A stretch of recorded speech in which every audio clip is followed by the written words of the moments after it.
People kind of make a joke and refer to it as Costa del Swansea, because you could just be anywhere in Europe.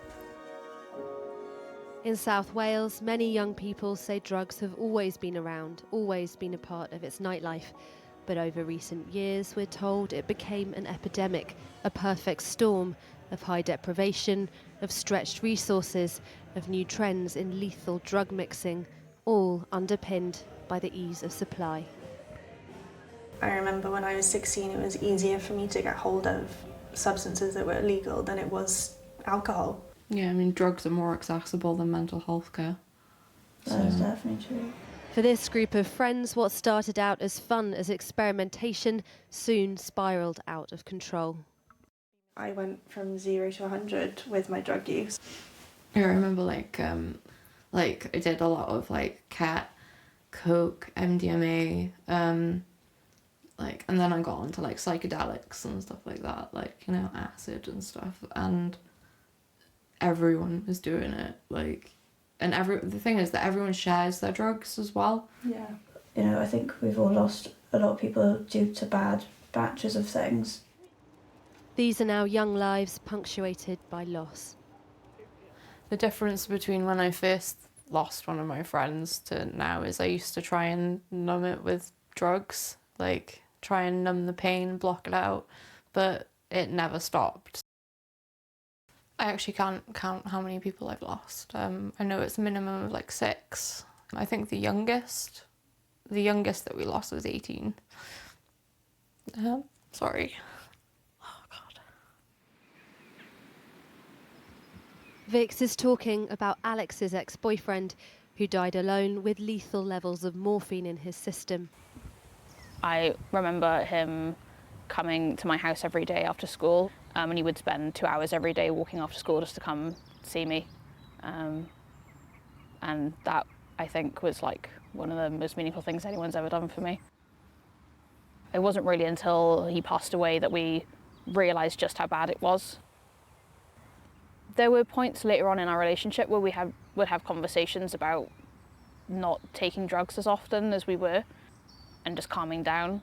But I think at that point we were both so far into taking them that it was hard to come out of it. I think a part of me was always scared that he would be forgotten, and I know I'll never forget him, and I don't want to feel like he's completely lost. While some regions in England have higher death rates, official figures out today show drug fatalities in Wales are much worse overall, hitting record highs, up nearly 20% in 2023, the majority of them in the south of the country. Good morning, everyone. Welcome, Western Drugs Commission. Last year, in the Western Bay Area, an independent drugs commission was set up to find out what's been happening in Swansea and across the bay in Neath and Port Talbot. In May, we were given exclusive access into the review process and some of its findings. Experts saying underfunded and overstretched services are leaving young people struggling with their mental health, all but abandoned. Some reality down the line, So one of the things we've heard a lot about as a commission is that if you want to get help, get on medication, go and commit a crime, because it's quicker to get access to the support you need if you do that.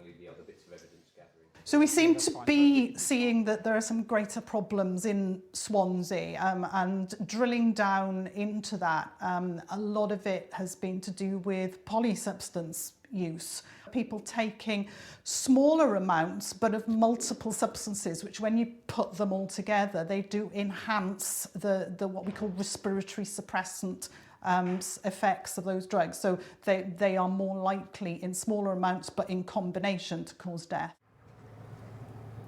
I started smoking weed when I was 12 and speed, and then cocaine and ecstasy pills. When I was 17, I got onto ketamine. There's been times when I really wasn't me, and I knew I wasn't in control of myself. Lily, not her real name, is still battling with substance addiction. Age 15, she was groomed by a drug dealer much older than herself. That was when my cat addiction got huge. I was taking like ½ ounce of ketamine a day. It was just like a year and a half just drug binge every single day, crazy amounts of drugs. And yeah, that addiction side of me was certain that this is how we're going down. The drug is killing us and that is it. After Lily became pregnant, she was referred by social services to the charity Barod. Are you all right today? Yeah, All good? Yeah. She's been working really hard with the charity's help to fight her addiction and managed to stay off drugs for nearly a year after her baby's birth. He's since been removed from her care and she's allowed to see him once a week. So scoring on emotional and mental health. What are we scoring this week? 8, because been away weekend, had a good time. What can we do to make it a 10? Be nice to the baby. Be nice to the baby. She amazes me that she gets the strength to sort of carry on. And as we see now with her, she doesn't always need the substances. When she's in a situation where she feels secure, where she feels happy, she doesn't need them. And I think she'll get to the point where that will be a permanent thing. I worry sometimes that all services are stretched. There's not enough mental health support available, immediate support available.